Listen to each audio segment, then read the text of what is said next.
Hi there and welcome to MiWeek. I'm Christy McDonald. We are so glad that you are with us. You know, you can't go anywhere without seeing or hearing something about the presidential election. Television, newspapers, social media, your family dinner table, you name it. The VP candidates debated this week. Donald Trump and Hillary Clinton debate again on Sunday. And if people are more informed than ever about this election, will that automatically translate into voter turnout? Could the polarizing nature of the campaigns keep more people at home? We have a lot to talk about tonight, including the focus on Michigan congressional races and the big money being spent on one race in Macomb County. So let's bring in our MiWeek contributors, two men who interrupt each other more than Tim Kaine and Mike Pence, Nolan Finley of the Detroit News and Stephen Henderson of the Detroit Free Press. Hey guys, you're not going to interrupt each other today, are you? Of course not. Yes. You're not going to make me go Elaine Kahano on all you people and say, no one can hear you at home if you're talking over one another. That was the best line of the night. I thought she did a good job of that. I did too. Like, instead of letting them spin out of control early, she took control of it and said, cut it out. A lot of people said that she did not take control of it, or that she stifled debate. What do you think? A lot of people have never moderated a debate, and the last thing you want to do is to be constantly scolding. And, you know, the best thing would be to have a mic cut off so you can cut off people's mics when they get out of control. She didn't have that. And, you know, she was in a horrible situation. You had a guy who showed up, and Tim Kaine, clearly determined to talk through the whole thing. Pence jumped in there and started following him. And, you know, they were having a fairly substantive debate when you could hear them. When they could go back and forth. But it was kind of like these side snarking comments back and forth. I think it was a no-win situation for the moderator. I really do. Agree. You could not pay me $1 million to moderate any of these debates. No. If they came and they said to you, Stephen Henderson, we want you to moderate the vice presidential debate. Oh, he'd yes, you would. No, yes, you would. Not with these candidates. The vice presidential debate, I think you'd think a little harder about that one. But I wouldn't do a Trump-Clinton debate for anything. I mean, there's no win. There's no win for the moderator. No, that's true. In those situations, you know, Nolan and I can tell awful stories about moderating debates here in Detroit or statewide that people want to take it out on the moderator all the time, no matter what happens. We moderated one in the mayor's race last time, and there were like 11 candidates. It was in the primary, right? Yeah, in the primary. 11 candidates up here. We're sitting in front of the candidates, and the audience was behind us, and they started heckling. You know, well, that's probably. Did you give them the directions beforehand that they could only clap at the beginning and only clap at the end? We absolutely gave them firm directions, but they're behind us, and you know you can almost feel them moving toward us. And they first go after the candidates, and then Steve scolded them, and they start on us. You can't yell at the crowd. So if they come and ask you, you would never consider that. I think though, as a journalist, that would be one of the highest and the hardest jobs to do, and the biggest challenge to be able to do. You turn it down. There's no way to win when you have a candidate who is determined to undermine the process in such a way that it's going to be a joke. So there's not a way to control Donald Trump and what he's doing in these debates if you're the moderator. So you lose one way or another. That's true. But on the other hand, you know, poor Lester Holt had the Clinton campaign just let them on his back for the whole week, you know, setting their expectations, and they did the same thing to Matt Lauer and just trashed him for asking tough questions. So, I mean, you can really, I mean, there's no win here. I mean, both sides. Hillary Clinton is participating in the debate. In a debate the way she's supposed to participate in the debate. It's the pre-debate pressure. But that's I think nothing so. like but this. I think it's interesting now because we're looking at a debate on Sunday, which is going to be a town hall format, and then you get questions from the audience, and you have two moderators from two different networks, which I think that you're just throwing two more big egos in the room.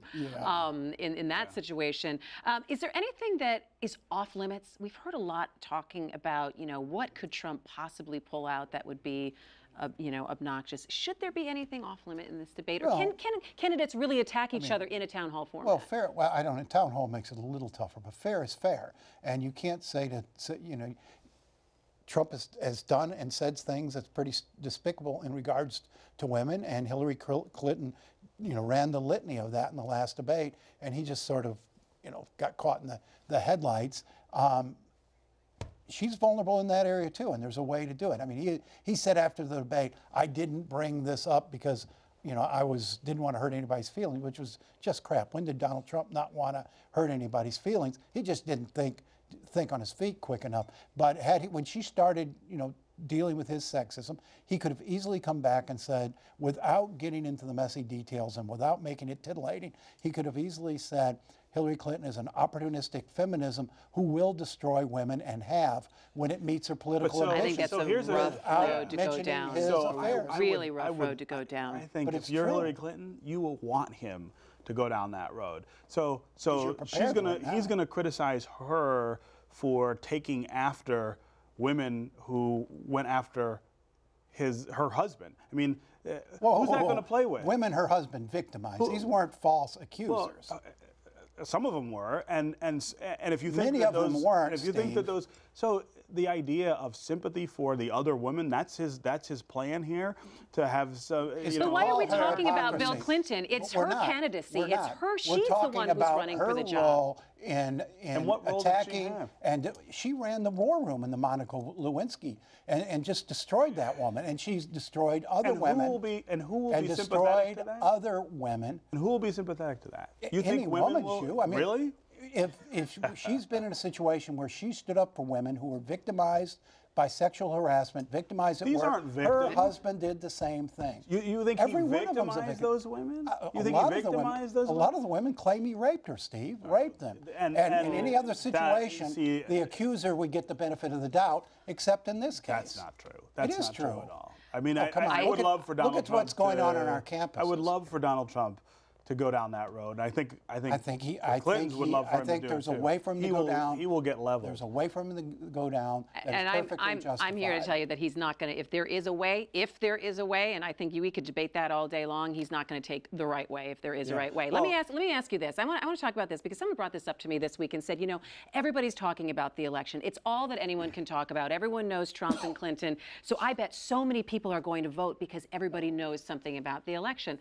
And I disagreed with that because I think it's so polarizing. I'm not quite sure it's gonna translate into votes. What do you guys think about that? I mean, I think the turnout will be, it's not going to be super low, but it won't be. I mean, we've had record turnout the last 2 presidential elections, and that was about the candidate that you had on the Democratic side. I mean, Barack Obama's charisma alone, I think, drove lots and lots of people to the polls.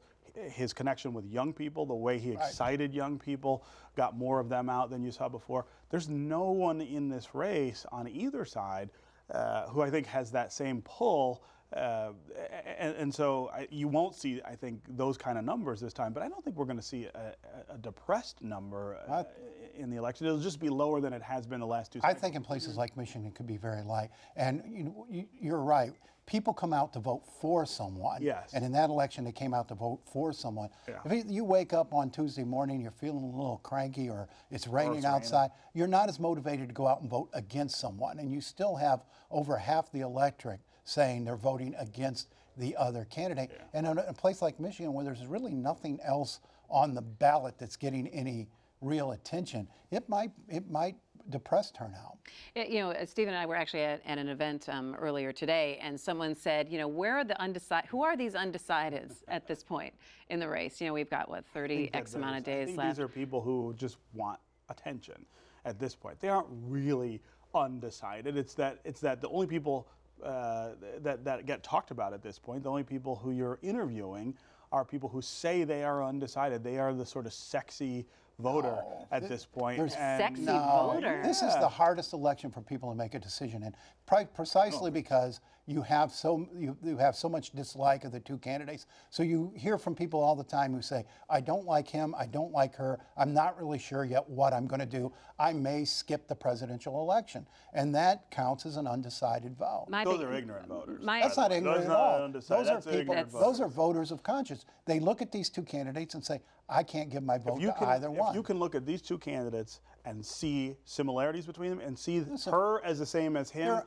unacceptable in different ways. And I will contend a president who believes she's above the law is as dangerous as any other kind of president. My concern is that this is going to be the most polarizing election that we've had, and after Election Day, there's going to be such apathy in the country on either side. There's going to be such hurt, angry feelings on either side. I don't feel like there'll be apathy. No, anger. I feel like there's going to be anger that doesn't dissipate the way it normally does after an election when people say, all right, well, we got another 4 years or whatever to regroup. Number one, you're going to have a Republican Party that, win or lose, Donald Trump is going to be in incredible turmoil because of his presence and what he's done to the party internally. They have a leadership problem. They have a problem with they could get wiped out. I think Mike Pence was auditioning for something in the next 4 years. Well, that was a pretty poor audition, I thought. Oh, he did a great job, Steve. Come on. I wouldn't vote for him for local dog catcher. I mean, you wouldn't vote for any Republicans. That's not true. I voted for Republicans before when they were better candidates. Yeah, we sure do. We want a selfie of your ballot.